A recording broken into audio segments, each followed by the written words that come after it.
So going back to the newly proposed zoning for Montgomery County, and this is a photo simulation that's on the Montgomery County webpage on cell towers, where they have a street light that now has an antenna on the top and a electric box.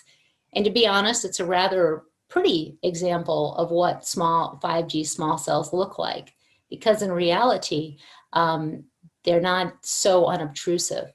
So the ZTA that has been revised by the Fed committee at the work session allows cell towers to be on existing or replacement poles as long as they're more than 30 feet from homes in residential neighborhoods.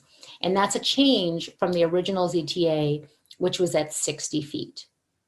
It would require no notice to nearby property owners and no public hearings. But now we're saying, if you want to come in and replace a street light, the street light only has to be 30 feet back to get the limited use.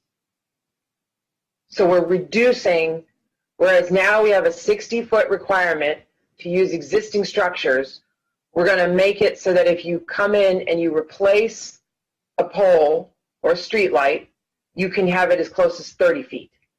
We're talking about replacing our streetlights with these 5G cell towers, and your utility poles. You can either get antennas popped on the top or replacement poles, which have antennas on them. They're wider, they're taller, and there's also these equipment cabinets as well.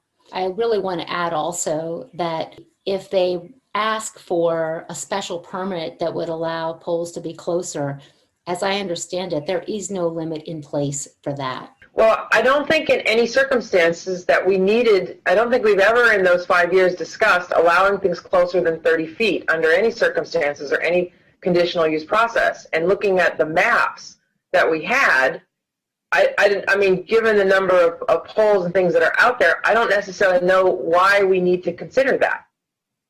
Consider what?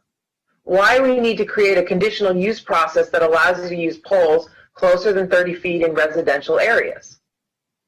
Because there are places where that will be necessary in order to have networks.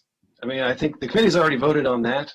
So, you know, we have that established. It would allow under a new waiver and objection process that the committee did not fully outline, new poles in brand new locations where no pole now exists to be built and used for small cell towers, but they would have to notify the property owners of homes up to 300 feet away from the site about the application.